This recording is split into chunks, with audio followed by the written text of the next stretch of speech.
ओम श्री परमात्मने नमः। ओम नमो भगवते वासुदेवाय। कार्तिक मास का महात्म, अध्याय 23वां और 24वां। धर्मदत्त ने कहा कि जय और विजय भगवान के दो अन्य द्वारपाल मैंने सुने हैं। उनने कौन सा ऐसा पुण्य किया है जिससे उन्हें विष्णु रूप मिला। तो गण बोले, हे द्विज, तृण बिंदु की देवहूति कन्या से कर्दम जी की कृपा दृष्टि से दो पुत्र हुए, बड़ा जय और छोटा विजय हुआ। उसी देवहूति के योगी कपिल देव भी हुए। जय और विजय ने समस्त इंद्रियों की वृत्तियों को विष्णु की भक्ति में लगा दिया था, जिससे वे बड़े धर्मशील हुए। उनके नित्य अष्टाक्षरी विद्या का जप करने और विष्णु भगवान का पूजन करने से विष्णु भगवान ने उन्हें साक्षात दर्शन दिया। यज्ञ कर्म हेतु मरुत राजा ने उनको बुलाया। वे यज्ञ करने में निपुण थे।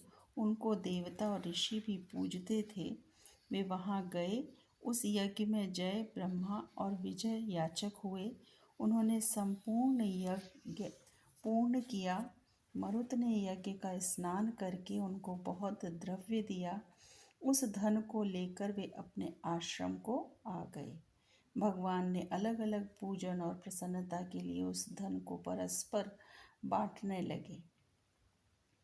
जय ने कहा कि दोनों का समान भाग होना चाहिए, और विजय बोला, जो जिसको मिल गया है वह उसी का है। तब जय ने अपने चित्त में दुखी हो विजय को श्राप दिया कि तू द्रव्य को ग्रहण करके नहीं देता है, इससे ग्राह हो जा। तो विजय ने जय को श्राप दिया कि तूने मद से भ्रांत होकर मुझे श्राप दिया, तू हाथी हो जा। जब वे दोनों नित्य पूजन के समय भगवान के दर्शन करके उनसे सारा समाचार कह श्राप की निवृत्ति मांगने लगे, तो वे कहते हैं, स्वामी, हम आपके भक्त हैं और श्राप के वश ग्राह और हाथी योनि में कैसे जाएं। इससे हे कृपानिधे, इस श्राप को लौटा दीजिए। श्री भगवान बोले कि मेरे भक्तों का वचन कभी मिथ्या न होगा, मैं उसको कभी नहीं लौटा सकता। पहले प्रहलाद के लिए खंभे से प्रकट हुआ, फिर अम्बरीश के वचन दे 10 प्रकार से प्रकट हुआ। इससे तुम दोनों अपने अपने किए हुए श्रापों का अनुभव करके ही मेरे पद को प्राप्त होगे। यह कहकर हरि अंतर ध्यान हो गए। गण बोले, फिर वे दोनों ग्राह और गज बने। कार्तिक पूर्णिमा के दिन गंडकी में स्नान करने के लिए गजराज गए। उस श्राप के कारण ग्राह ने उस गज का पैर पकड़ लिया। ग्राह से पकड़े हुए हाथी ने कातरवाणी में विष्णु भगवान का स्मरण किया, तो शंख चक्र गदाधारी विष्णु भगवान वहां प्रकट हो गए। भगवान ने चक्र से ग्राह को मारकर उन दोनों का ही उद्धार किया और अपना रूप देकर उन्हें वैकुंठ ले गए। तभी से वह स्थान हरि क्षेत्र हो गया। चक्र के लगने से वहां के पत्थरों में चिन्ह देखे जाते हैं। वे ब्राह्मण, वे दोनों जय विजय इस प्रकार संसार में प्रसिद्ध हुए, और वे दोनों विष्णु भगवान के प्यारे होकर उनके द्वार पर ही रहते हैं। इससे हे धर्मज्ञ, तू भी नित्य विष्णु भगवान के व्रत में स्थित होकर मत्सरता और कपट छोड़कर समदर्शी हो जा।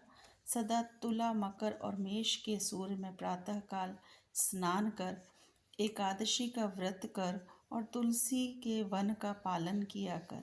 ब्राह्मण, गौ और वैष्णवों की सेवा करना। सदा मसूर, कंजी, बैगन का त्याग करना। इसी प्रकार हे धर्मदत्त, इस देह का अंत होने पर तुम भी हमारी तरह विष्णु के परम पद को प्राप्त हो जाओगे। जन्म से किए गए इस व्रत से यज्ञ, दान, तीर्थ ये कोई अधिक नहीं है। हे ब्राह्मणों में श्रेष्ठ, तुम धन्य हो, क्योंकि तुमने यह व्रत किया जिसके आधे फल को पाकर ये कलहा हमारे संग विष्णु लोक को जा रही है। नारद जी बोले, इस प्रकार धर्मदत्त से कहकर और विमान में बैठकर वे दोनों कलहा समेत वैकुंठ को चले गए। धर्मदत्त भी विश्वास युक्त हो उन व्रतों को करता हुआ अंत में देहांत होने पर दोनों स्त्रियों के साथ वैकुंठ को गया। इस इतिहास को जो पुरुष सुनेगा और सुनाएगा वह भी जगत गुरु की कृपा से भगवान के समीप पहुंचाने वाली भक्ति को प्राप्त होता है।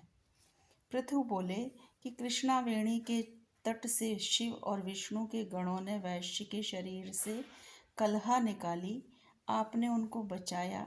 उन नदियों के प्रभाव से हुआ अथवा उस क्षेत्र की महिमा के कारण हुआ।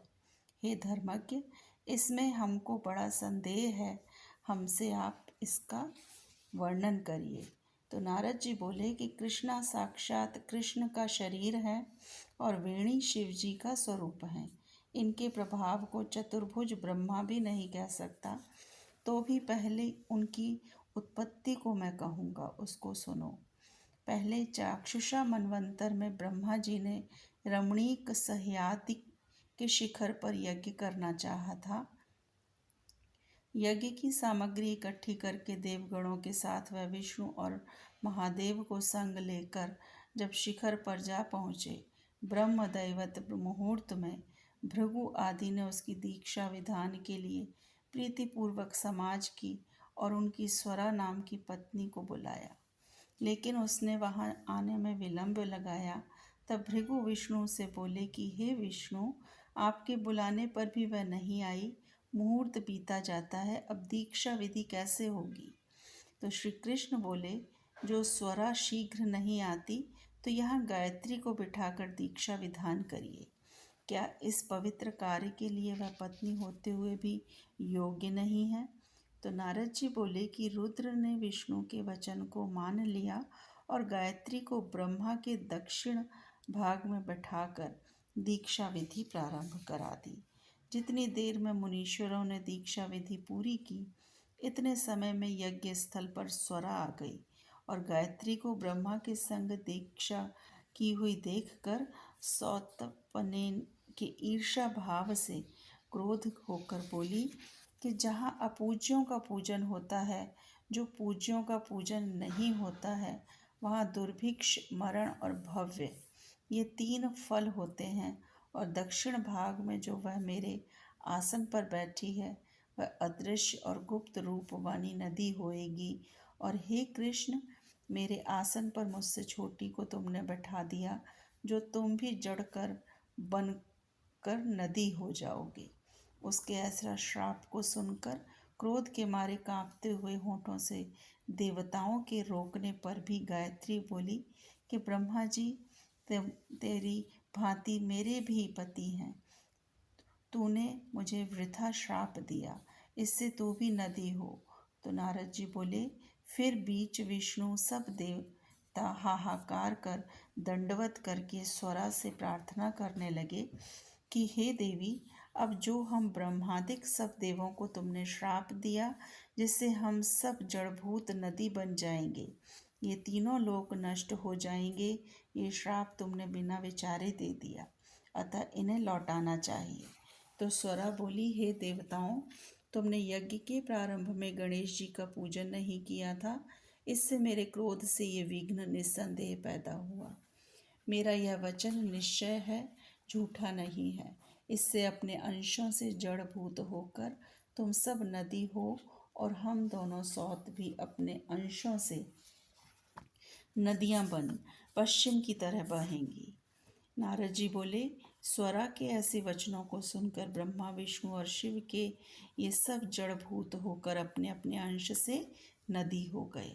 वही विष्णु कृष्णा नदी, शिव वेणी और ब्रह्मा कुकुग्नि नदी हुए। अन्य देवता भी अपने अपने अंशों को जड़ करके सहचल की शिखरों से नदी होकर अलग अलग बहने लगे। पूर्व वाहिनी नदियां देवताओं से तथा पश्चिम वाहिनी हजारों नदियां देवताओं से तथा पश्चिमी वाहिनी हजारों नदियां उनकी स्त्रियों के अंशों से उत्पन्न हुई। गायत्री और स्वरा पश्चिमी वाहिनी नदियां सावित्री नाम से प्रसिद्ध हुई। ब्रह्मा जी ने उस यज्ञ में विष्णु और शिव, इन दोनों की स्थापना की, जो महाबल और अतिबल नामक देवता हुए। कृष्णा और वेणी के उपाख्यान को जो मनुष्य सुनेगा और सुनाएगा, उसको उनके दर्शन और तीर्थ स्थान का फल प्राप्त होगा। ओम नमो भगवते वासुदेवाय। श्री कृष्ण अर्पणम अस्तु। हरे कृष्ण।